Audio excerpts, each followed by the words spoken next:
नमस्कार दोस्तों, आज हम आपको बताने वाले हैं अंतर्दृष्टि या सूझ का सिद्धांत इनसाइड लर्निंग ऑफ थ्योरी।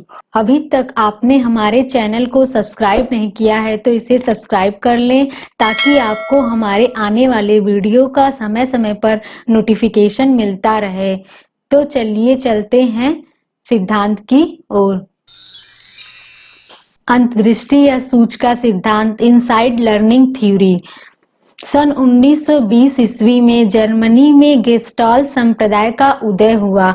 इस संप्रदाय से संबंधित 3 व्यक्ति थे। पहले थे मैक्स वर्दीमर जो प्रवर्तक थे, तथा दूसरे थे कोहलर जो प्रयोगकर्ता थे, तथा तीसरे थे कोफ्ता। ये तीनों गेस्टाल्टवादी कहलाए तथा इन्होंने जो सिद्धांत दिया उसे गेस्टाल्ट सिद्धांत के नाम से जाना जाता है। अंतर्दृष्टि या सूझ का सिद्धांत का अर्थ गेस्टाल्टवाद को मानने वाले उद्दीपन अनुक्रिया सिद्धांत के विरोध में थे। इन्होंने अपना खुद का सिद्धांत दिया जिसे अंतर्दृष्टि या सूझ का सिद्धांत कहते हैं। गेस्टाल्ट एक जर्मन भाषा का शब्द है जिसका अर्थ होता है समग्र आकृति या संपूर्ण आकार। इस सिद्धांत के अनुसार व्यक्ति किसी प्रक्रिया को सूझ या अंतर्दृष्टि इंसाइट द्वारा सीखता है। जब भी व्यक्ति किसी विषय या पाठ को सीखता है तो वह सीखने से संबंधित परिस्थिति के हर पहलू को समझने की कोशिश करता है। इस कोशिश में वह परिस्थिति के विभिन्न पहलुओं का नए ढंग से प्रत्यक्षण कर संगठित करने का प्रयत्न करता है ताकि समस्या का समाधान आसानी से हो सके।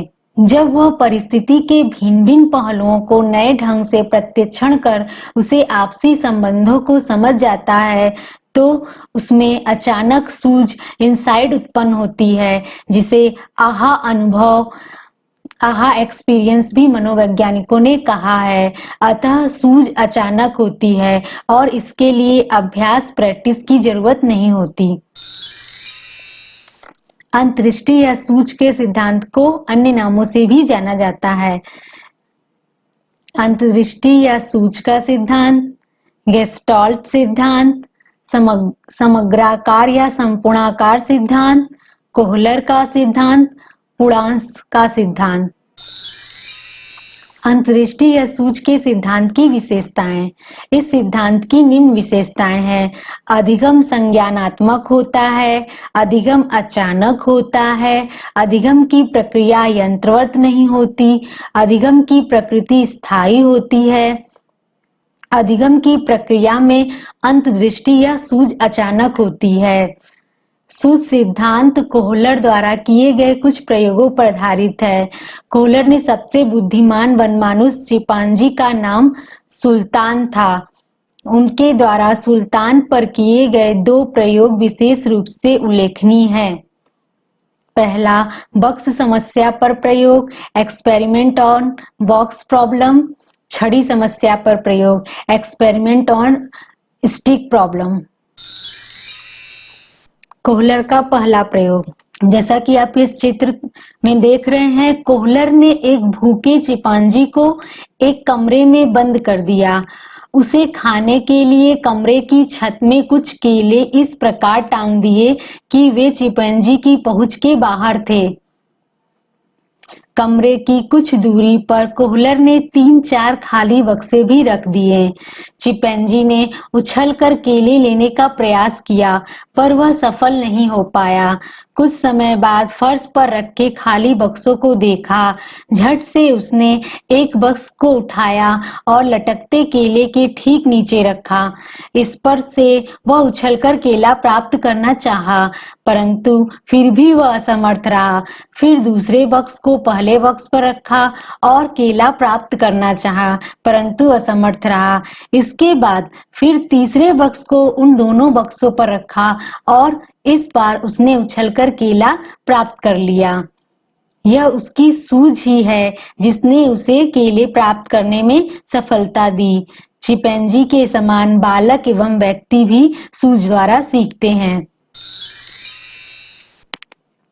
कोहलर का दूसरा प्रयोग, ठीक उसी प्रकार कोहलर ने एक दूसरा प्रयोग किया चिंपांजी पे स्टिक द्वारा। कोहलर अपने दूसरे प्रयोग में सुल्तान को ही लिया और उसमें उन्होंने सुल्तान को एक बॉक्स में बंद कर दिया और उस बॉक्स में थोड़ी दूरी पर 2 छड़ियां डाल दी जो आपस में जुड़ सकती थीं तथा थोड़ी और दूरी पर केले रख दिए। सुल्तान केले प्राप्त करने के लिए बहुत प्रयत्न किया परंतु सफल ना हो सका। फिर उसने परिस्थिति की संपूर्णाकार को देखकर दोनों छड़ियों को जोड़कर केले को प्राप्त कर लिया। पिंजड़े के बाहर रखे केले से उसने समग्राकार का निरीक्षण किया। इस प्रयोग द्वारा गेस्टाल्टवादियों ने स्पष्ट किया है कि कोई भी व्यक्ति अधिगम हेतु प्रयास स्वयं नहीं करता है अपितु मानसिक शक्तियों का प्रयोग करते हुए अधिगम करता है। अंतर्दृष्टि या सूझ का सिद्धांत के संप्रत्यय। यह सिद्धांत 5 संपत्तियों पर कार्य करता है जो निम्न हैं: लक्ष्य, बाधा, तनाव, संगठन, पुनरुत्थान। अंतर्दृष्टि का सूझ पर प्रभाव डालने वाले कारक। अंतर्दृष्टि या सूझ पर प्रभाव डालने वाले निम्न कारण हैं। पहला, प्रत्यक्षीकरण। प्रत्यक्षीकरण अंतर्दृष्टि का मुख्य आधार है। यदि हम किसी समस्या का पूर्ण रूप से प्रत्यक्षीकरण नहीं करेंगे तो अंतर्दृष्टि विकास पूर्ण रूप से संभव नहीं हो पाएगा। दूसरा, बुद्धि।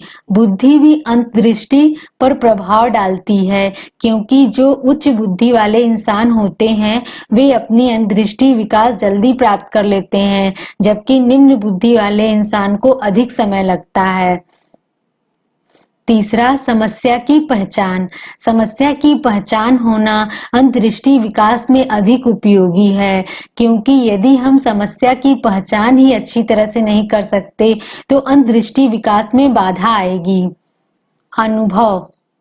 अनुभव अंतर्दृष्टि विकास को बढ़ा देता है। किसी समस्या का हल ढूंढने में अनुभव का योगदान कुछ अलग ही होता है। आप देखते होंगे कि अनुभवी इंसान किसी समस्या का हल जल्दी ढूंढ लेते हैं।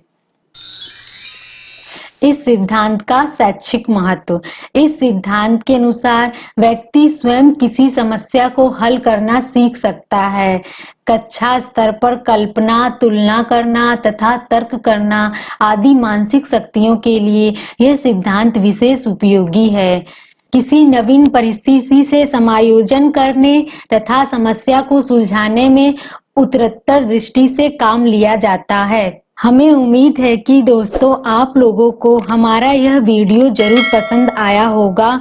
इसे लाइक शेयर जरूर करें। धन्यवाद।